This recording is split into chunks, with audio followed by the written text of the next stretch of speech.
Assalamualaikum warahmatullahi wabarakatuh. Nahmaduhu wa nusalli ala rasulihil karim.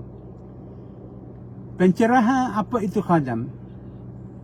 Maka ada beberapa peristiwa yang hendak diceritakan macam mana nak terangkan khadam tu.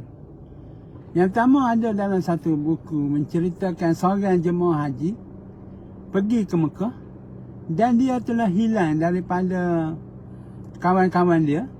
Dia dibawa oleh jin ke dalam gua Hira, ke dalam gua Sur. Gua Hira ni tempat Nabi terima Iqra. Gua Sur ni tempat Nabi bermalam ketika malam hijrah.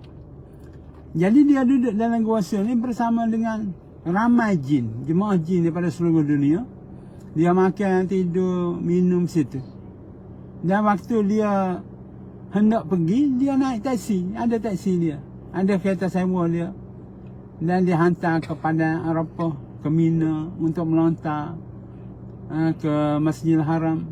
Semua aktiviti dia ikuti. Dia duduk bersama jemaah jin dan dia tidak takut. Kemudian bila dia nak balik, dia dilepaskan daripada alam jin tadi. Dia tubik pada alam zahir ni. Dia balik kepada kemah dia, kepada kemah jemaah Malaysia tadi. Dia orang kata, kami dah anggap kamu hilang sebagai orang hilang. Dia kata tak hilang, dia duduk dengan jemaah jin. Dan dia cerita aktiviti dia. Dan betul lah orang rakyat. Cuma dia kata, yang aku peliknya dalam jemaah jin ni ada seorang orang alim. Dia sangat alim. Kalau kita kata jin yang paling alim lah. Semua masalah orang rujuk pada dia. Tapi waktu makan, dia tak makan. Waktu minum, dia tak minum. Waktu orang tidur, rehat, qiyamullah ke apa, dia ni sentiasa baca kitab, macam tu lah, beramal, zikir. Dia pun tanya kawan jin dia, apa tak ayah tu, terlebar tu, dia tidak, dia tak makan minum macam kita. Maka jin-jin lain tu bagi tahu, dia bukan jin, dia khadam. Oh, dia bukan jin, dia khadam. Khadam apa? Dia khadam kul huwallah. Jadi kul huwallah ni ada 3 orang khadam yang duduk bersama dia tu seorang, Abdul Wahid. Abdul Wahid. Jadi dia ni tidak makan, tidak minum. Dan dia ni sentiasa beramal, buat benda baik pada Allah Ta'ala. Buat benda baik kepada Allah Subhanahu Wa Ta'ala. Itulah kerja dia. Jadi dia ni termasuk dalam golongan malaikat. Kerana malaikat ni dia ada pangkat tinggi, rendah. Di antara malaikat yang pangkat rendahnya ialah malaikat yang dibuat daripada air wuduk. Percikan air wuduk. Kalau kita ambil air semaya, yang ngecik setitik, 2 titik, 3 titik, 4 titik tu, pada setiap air yang bertitik tadi, air wuduk tadi, Allah Ta'ala jadikan pula malaikat. Kata ada 10 titik, maka 10 malaikat. Malaikat tu bukan daripada air, malaikat tu daripada cahaya, tapi sempena air. Kalau air nitik tu banyaklah cahaya malaikat yang dibuat. Banyaklah malaikat yang dibuat, sama banyak dengan titik tadi. Begitu juga malaikat yang jaga hujan. Dikatakan setiap titik hujan ni ada satu malaikat yang bawa daripada atas awan ni turun ke bumi. Air ni nak jatuh atas bumbu kereta, ni nak jatuh atas kepala orang, ni nak jatuh atas pokok kayu, ni nak jatuh dalam laut, ni nak jatuh dalam longkang. Mereka tu yang drivernya, yang jadi grabnya. Nak jatuh mana? Dia tidak sadar kabar-kabar jatuh kepala kita. Dah, sudah ditulis. Dan daun-daun juga. Nah, setiap daun, wa ma yasqutu min waraqatin, tidak akan gugur satu daun. Semuanya ada malaikat jaga, sedaun malaikat jaga. Jatuh mana? Daun, kita kata daun besar, daunnya. Daun kecil, daun pokok ru. Di patah tu. Daun tu, malaikat jaga. Tapi ni bukan malaikat yang besar. Malaikat yang besarnya macam Jibril, 3 sayap dia, 900. Mikail, 3,000 sayap dia, sangat besar. Sehingga bila seluruh air laut tak atas kepala dia, air laut tu mengalir, tak ada siapa ke telinga, dia kering. Besar tak besarnya. Air laut atas dunia ni letak atas kepala malaikat Mikail. Letak atas kepala mengalir tak sampai ke telinga. Nak cerita besarnya dia. Pasal apa? Pasal dia malaikat ni pimpinan Jibril, Mikail, Israfil.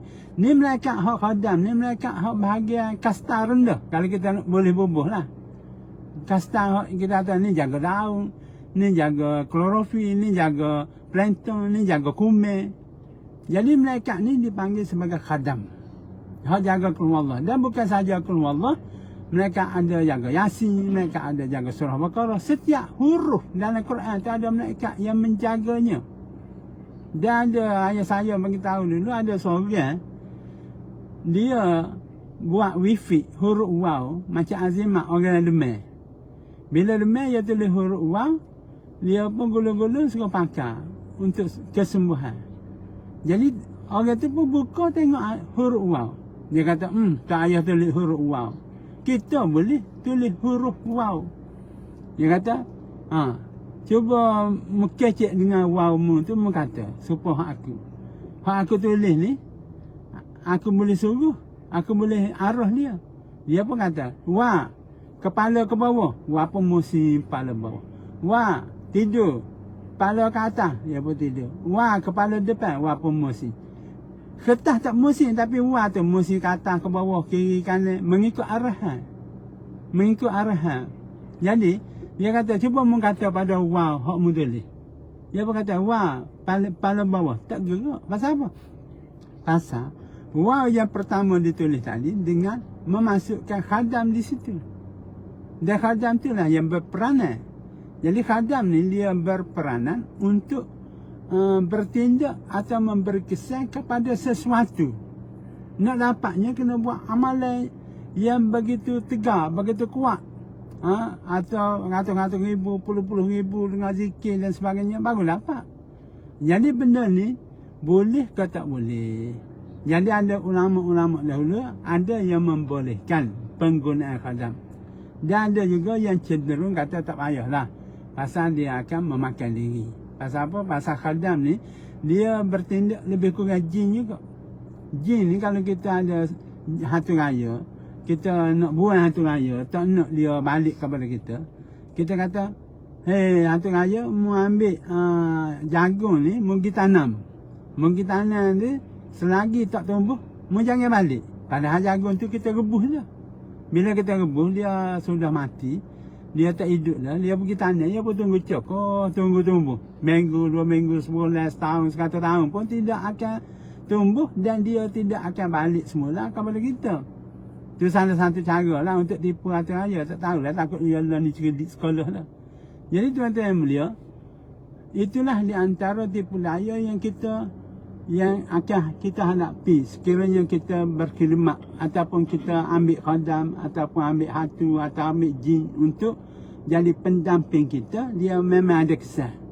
Jadi cara hak maliknya bakal kita beramal secara zahir ni sajalah.